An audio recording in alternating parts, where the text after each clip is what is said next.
What's up, gamers? Welcome back to part 3 of the Doodle Empires series. As of right now, we are on part 3. So I'll explain the events of parts 1 and 2 if you haven't watched them yet. Probably advise though, because you get way more information in part 1 and 2. So, in part 1, we saw the formation of several empires, including Istanbul, Anatolia, as well as a few more, such as North Africa, stuff like that. In part 2, we saw the rise and fall of Cyprus, Cypresian Empire, which formerly stretched from here, even here, I think, all the way down to roughly here, until we saw it be defeated in the largest war Syria's ever seen. I like to call it the first Great War, where the coalition of Istanbul, the North African Republic, Egypt, Sinai, the Second Yemeni Republic, Central Mesopotamia, Northern Mesopotamia, Kuwait, Central Anatolian Republic, all defeated the Cypresian armies and marched their victory. We saw the end of the Age, we saw the beginning and end of the Age of conflict, the beginning of the Age of division, and now we're gonna see the end of it. So, hope you all enjoy. Let's get to it. The Central Anatolian Republic. They will make massive gains. They get a small expanse, so they will eliminate the Turks from this area, and yes, I know Istanbul blocks all the Turks. Next up, Caucasia will move. Small split. Now, Caucasia is a very interesting nation. Caucasia is the excitement of the few nations that not border anyone at all. Every nation is at least border, or at least allied with one other nation. The only exception is Qatar UAE. Aside from the Qatar UAE, every other nation is in alliance or borders with one other nation. To explain what I mean, Istanbul is obviously borders both Anatolias, or in alliance with North Anatolia. The north and central Mesopotamians, they border each other. Kuwait is like an offshoot of the big Mesopotamia, formerly a part of Cyprus, before, they all split up. These two nearly border each other, they're pretty close to it. And this is the remainder of Cyprus following the treaty of, well, I'm going to call the Treaty of, I like to call it the Treaty of Istanbul. That was the treaty that ended the war. And it basically crippled Cyprus. It even made it convert to Buddhism, abandon the religion it founded. The Sinai broke away from it. The point is, we saw an insane amount. Cyprus got folded. The Cypresian Empire got obliterated, to say the least. But anyway, we also saw the rise and fall of Suleiman, the Cypresian king who ruled the nation through its best and worst moments until he died or resigned. I forgot. It could be either of those. I don't know which, but the point is, this city, the Chinese are probably gonna rename it. I don't know when, but they probably are. But anyway, where were we? Oh yeah, Caucasia gets split. So Caucasia is, believe it or not, a quite stable nation. There's two reasons for this. First off, Caucasia does not border anyone. I mean, it has not gotten into a single war. Out of all the countries in this series, so far at least, I don't think it's gotten into a single war, which is an incredibly good record. It's also a pretty old nation.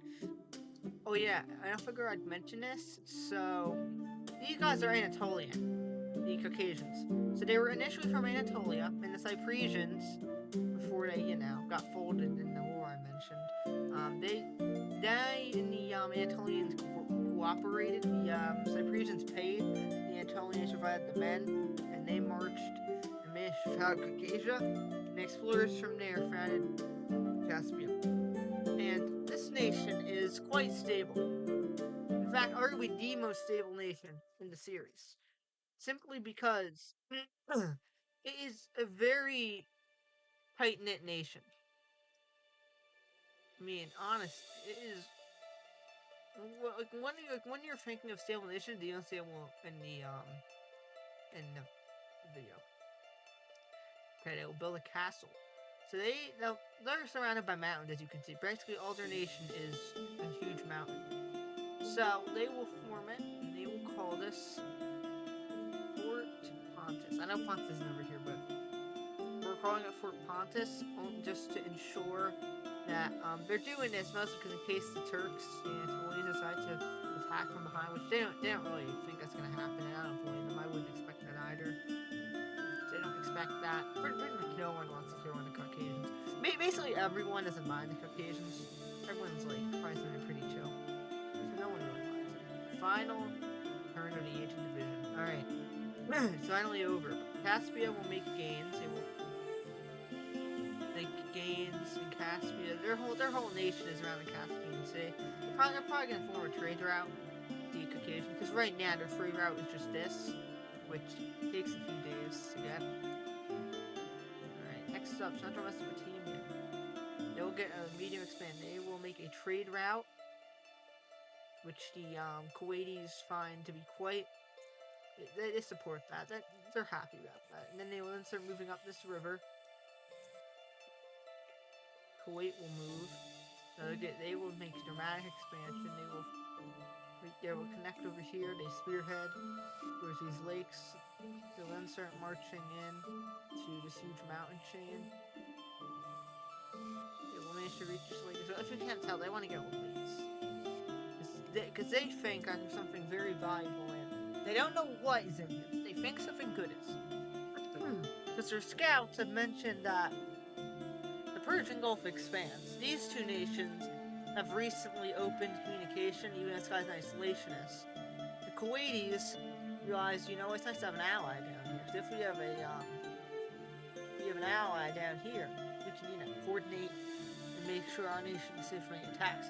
Because the northern, central, and Kuwait, these are all offshoots of Mesopotamia before it basically became part of the Cypresian Empire. Because basically, Mesopotamia was founded by Cyprus. Cypresians paid for a bunch of colonists to head over here. They formed a nation, and then the Cypresians united with them. And then they lost the war, so they broke away. A huge civil war broke out in the Cypresian Empire. So as a result, and the reason why so many Mesopotamians is because they had like 3 civil wars over here. The Sinai broke away because of the Civil War. These 2 broke away because of the Civil War. I know this one did. I think this one because of a new nation. I know this one broke away. This one did. I know that. Point is, they just collapsed. Like it was bad. If you watch part 1, like part 2, I should say. If you watch part 2, you'll see how bad it was. It was really bad. Alright, the Northern Anatolians. The Northern Anatolians are like the Turkish state in Anatolia. Now, the Anatolians supposed to be this, are supposed to be this like series' version of the Kurds. The reason why is because the Anatolians are like hated by the Turks. I don't know why. I don't understand why they hate each other, but they just do. I think it's because, so basically, the Anatolians got into a war, like Turkey versus Anatolia. The Anatolians technically won, but lost at the same time. They're government class, but after Turkey's major war with the Cypresians, the Central Anatolians, which you can see, the Anatolians rose up, and then in exchange for non-hostilities, the Turks agreed to let the Central Anatolian Republic break away, but now they're invading. Northern Anatolia is only just like a buffer state. That's the only reason why they exist. The Northern Anatolians get a small split, but the Turks crush it. The Turkish government is militarily providing aid to this country. Like certain countries have alliances, which I'll explain the alliances in a bit. So we will call this Fort. We'll call this Fort. I'll rename it in a second. What's this guy's name? Fort Said is what we'll call it. After the current leader. Because we'll just say he's sending a bunch of aid, right? Oh yes, and I'll also explain the origins of the other cities in a minute.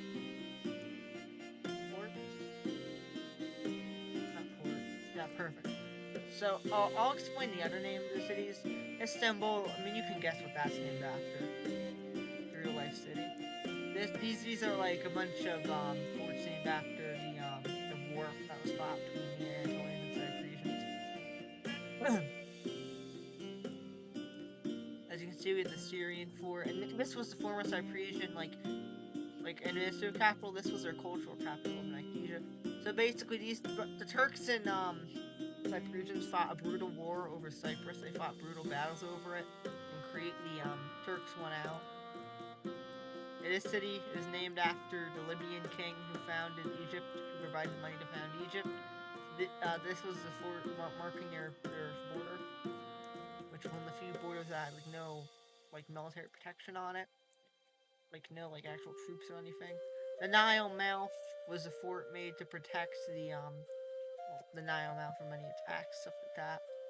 So that's what all the cities are named after. Origin diverge. So that basically means they're saying they're not from Cyprus anymore. Because basically, the Cypriotian country is heavily frowned upon at this point. If you're Turkish, you hate Cyprus.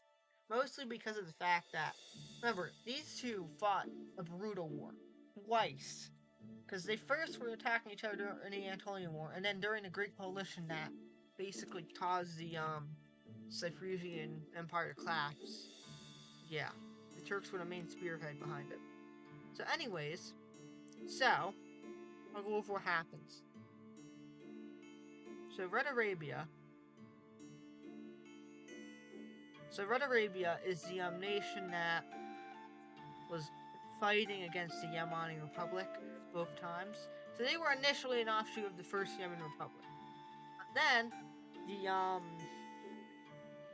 Cyprians and the Red Arabians went to war against Yemen. They won. The coalition won, defeated Yemen. And then, the Yemenis rose up. Them and their allies defeated the Cyprians. So at this point, the Red Arabians are basically crippled permanently.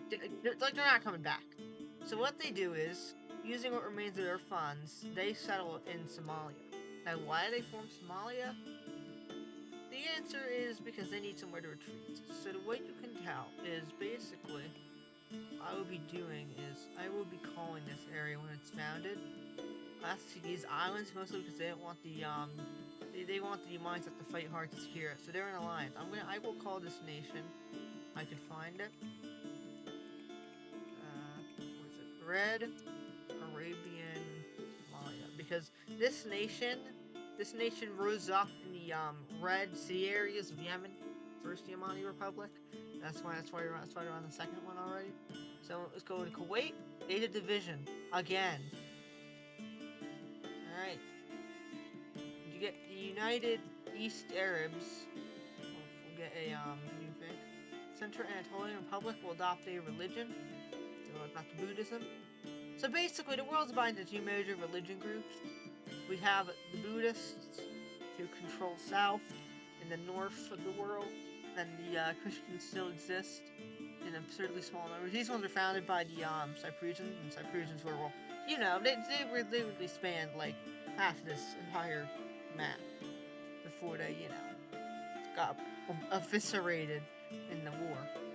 Oh yes, and what the parts of the peace deal was that the Turks would force the Cyprians becoming practices of Buddhism. So that's why.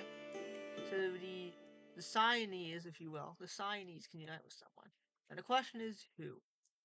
Now, they can unite with anyone on the map, and they decide to unite with Egypt. So in exchange for this, the Egyptian leader is to be given. So he is to be given basically. He's to be given the governorship of this city. That's the deal they reach. So this is now a nation. Sinai is now huge. It's basically now a formal Egyptian nation.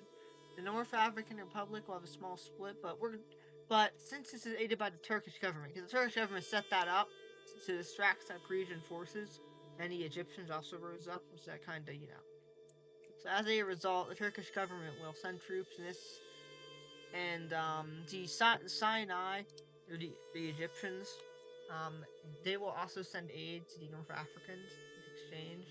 Basically, in exchange, the North Africans agree to give them like economic control of this fortress, so they'll basically be able to control this fortress.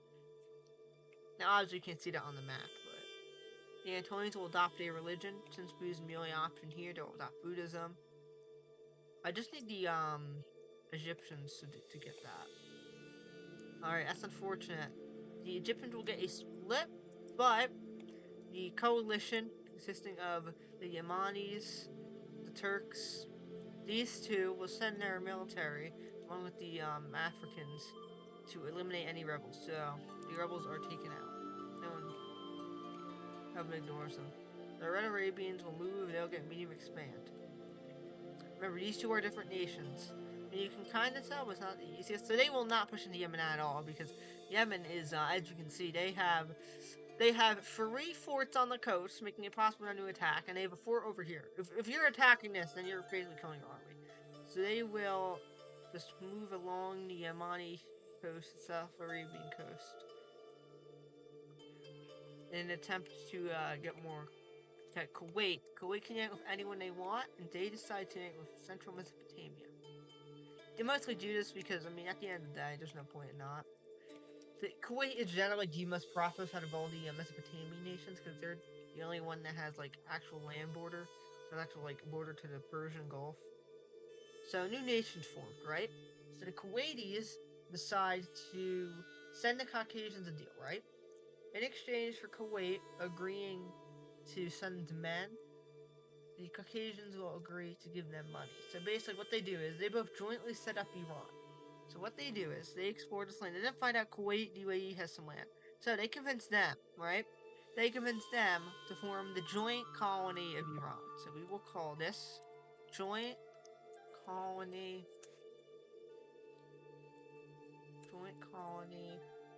of Kuwait, Asia, and Qatar, United East Arabian.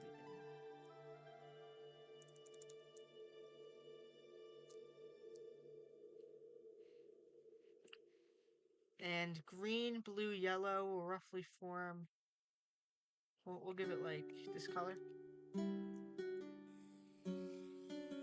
this new nation will take some land for simplicity's sake. So this new colony is formed. As you can see, this thing is absurdly long. So, and they will automatically get split, but this split is mostly just because of administrative difficulties. Because remember, these guys come from Cyprus. These guys come from Anatolia. And these guys are an offshoot of, I think Mesopotamia? No, it's Cyprus. These are offshoots to Cyprus. So they all speak, like, roughly, the Caucasians speak an entirely different language. They have entirely different religion. So yeah, you can expect this thing to be a mess. It's like 33% Anatolian, like Buddhist Anatolian, and 66%, like somewhat Christian, Cypresian. So it's like a bizarre thing. It's like the Sunni Shia Islam divide, if you will. Like Iran. Right. They would build a castle. They would build this castle right here, and they will call it the Persian Gulf. So, now the Yemeni government is not aware of this. I mean, they do suspect something. Like, the naval ships have encountered a few armies, like a few hostile people. They've seen people with guns, but they figure, it's probably nothing. So they figure, who knows? Maybe it's just some, like, pirates. They don't want, no, there's no point attacking the pirates. Okay, the Yemeni Republic sees a split. So the question is where? And basically, this northern part, they don't hate the Yemeni government. They're like not fans of them, which is understandable because the Yemeni government is based like all the way down here. So you can imagine it's a bit difficult to manage all this too. So they don't really mind losing this. So we're just gonna call this area Northern Red Sea. and the Yemenis are happy to give this away. They couldn't care less about losing this. Like, they genuinely don't care. Because think about it. If you're Yemenis, what's the point in wanting all this land? I mean, you're not gonna do much with this. Think about it. So the government agrees to cede over all this land, which is moved somewhat unpopular with the people, but the government realizes they're better off doing that than fighting with them, because they want because they fought Cyprus before, and I know how bad it is. But in exchange, they wanted all this land too, but the Yemenis refused to surrender this fort. So in exchange for surrendering the Nile Mouth fort, they were allowed to keep this. But the Yemeni government doesn't actually mind these people. They're friendly with them. They couldn't care less, honestly. The Yemeni government like good relation with them. Like they're like nice to each other. Like they have trade relations still. It's like a peaceful split, if you will. Kind of like Czechoslovakia, they peacefully split up. It's like that. They're friends, and they just had a peaceful split. So they will then form what I like to call Northern Suleiman Fort, because the Cyprians desperately want to retake their capital city, but they're basically a puppet of the Turks at this point. They get a new leader, perhaps they'll become independent, but we'll see. The Parisians keep on moving. They get a medium expand. At this point, because the Turks are way more powerful than them, like they can't fight the Turks. The Parisians are crippled because militarily they lost so much manpower and so much land. Like rough population numbers, either Yemen or Istanbul are two most populous nations. I think Turkey is like Istanbul because they're older and they have way more land. Like youth stuff in. So I'd assume that Turkey is like around maybe 300,000 people.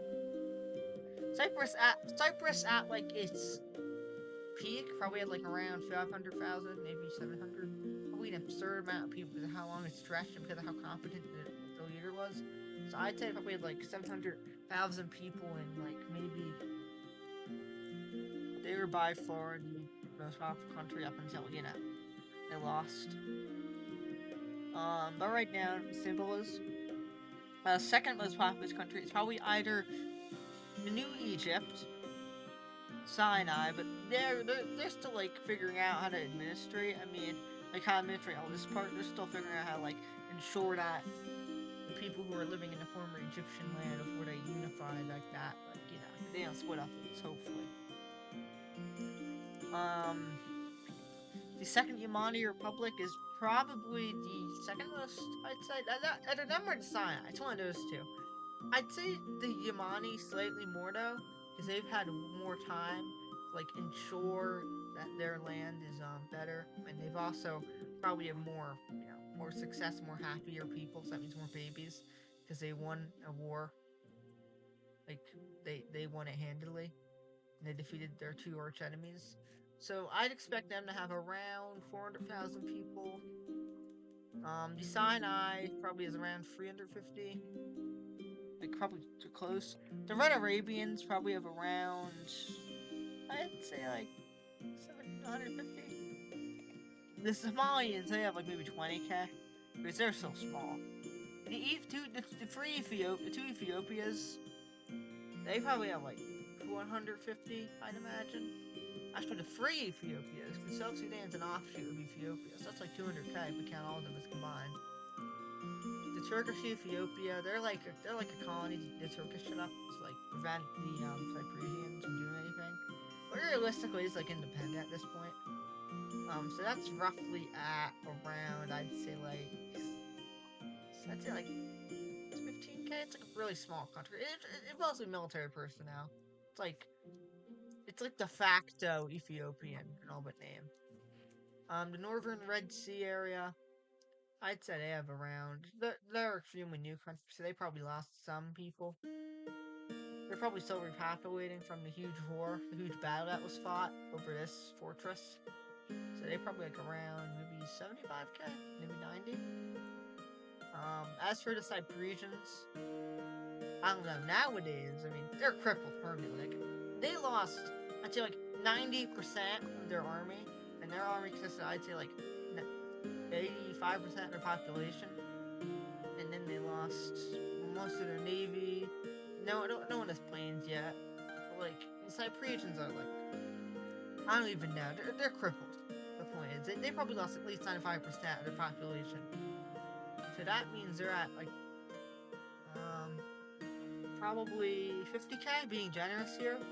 Because I imagine there's been an insane amount of attempted rebellions in there. There had to have been, because the Christian religion basically got forcefully deposed. So there probably was a brutal conflict over it. So they lost even more people. The Med guy, he's basically a vassal king at this point. He's only there for no reason. The Northern Anatolians probably have like 30k. They're mostly propped up by a Turkish military. If the Turkish military wasn't there, then these Anatolians would have invaded them rapidly. The Anatolians probably have, I'd guess, maybe 50k? Let's say 60k, because they have this land too. As for, Mesopotamia, over Mesopotamia probably has like 45, I'd guess, because they're landlocked, not the most. Kuwait definitely has like at least probably around 125, maybe a bit more, maybe a bit less. The joint colony between them all probably is around 30k. That's my guess. Would be 30 to 35. And these guys have been a continuous state of peace. Like no one's bothered them, so they're growing quite well. I can imagine. They have good relation with everyone they border. Well, everyone they like navally border. So they probably have like around, I'd say 80, maybe 80k. Caucasia definitely has not too many people because they don't have too much land like near the coast. So I'd guess probably like 50, 40k. If they weren't as old, they'd be probably like 30k, but since they're old enough, they're 50k. They have 50k at least. Then Caspia, they probably have around, I'd say like 10,000 people. It's not, I mean, most people from Caucasia move there, and some Kuwaitis do. I mean, a few Kuwaitis have moved in, like around here, but it's not many. Like, they're planning on making a trade route between them, eventually, these three. Because these three have close relations. They're all good friends. So, these are like the four. These are all have extremely good relations.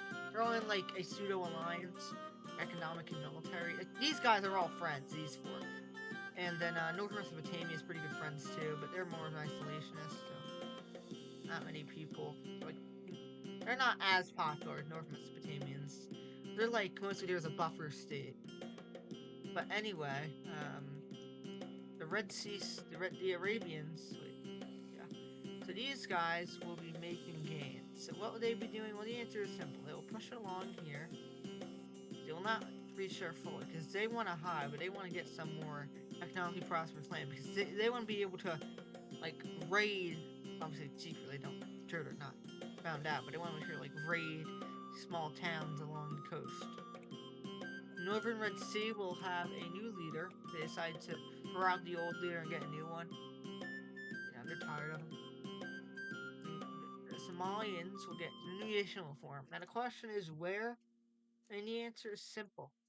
So basically, the Red Arabians and they're at the time basically up. So, what they do is they send an offer out to the Qataris.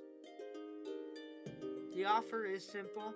We form a joint Oman colony, but Oman already has their huge alliance with these three, plus Northern Mesopotamia. So they refuse. So as a result, they have to do it by themselves. So this colony is going to be absurdly weak, but we're going to call this Red Arabian Oman. And this will be an absurdly weak nation. This thing is just... I'll put it this way: if the Red Arabians clap, then the Qataris are going to invade it. The Qataris like figure they're going to do it anyway, because they know how desperate they are. But the Qataris don't want to abandon their friend. Like, they're really good friends. I mentioned that, but seriously, they have like the best relationship with anyone. Like, out of all the nations, the Alliance of Four, so I like to call them the Mountain Four. They all have a good amount of territory on or near a mountain. That's only it's only by two of them. I don't know. The Persian Caspian Fort.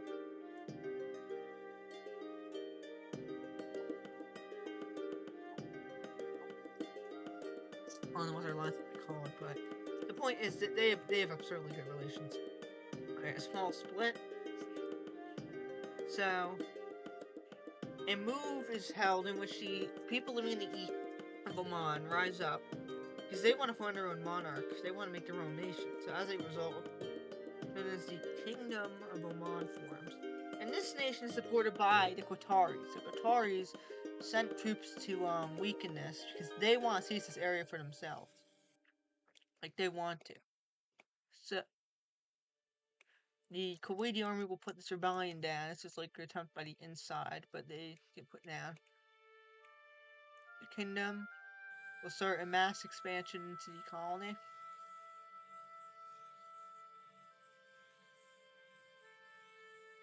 Until they will start attacking the United East areas. Will get a small expand. They will use to secure what remains of the UAE, the parts they did not secure. They will then start moving to connect with their Omani colony, which they are successful in. This will allow them to have further good. This will allow them like bolster ties. Oman mostly just, the United Arab the United East Arabs mostly wants a union with them. Like they're planning on uniting with them eventually, like soon. So now they will meet up. They will finally link up with their ally. I mean, they did via naval, but now they have a land connection. Now then we use what's left of their manpower to, get some of the unclaimed lands in the center to bolster their area. Caucasians will build a castle, and this castle will be in the south of a small lake. It will be known as Fort. Place it. Really? I agree.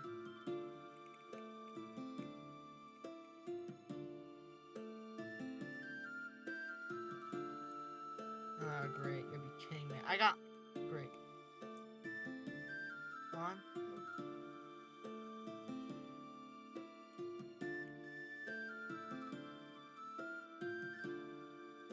Alright, well, I mean, I can't do anything else. We're gonna have to reload our game. That is unfortunate.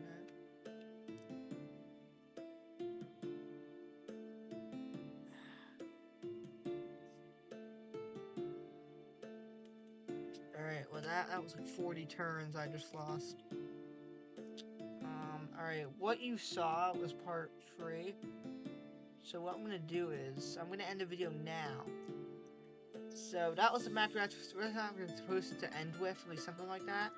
Since we got class, I can do something different. So that was like the something that's supposed to happen. So we're probably gonna change now. So I hope you all enjoyed this video. Goodbye, guys.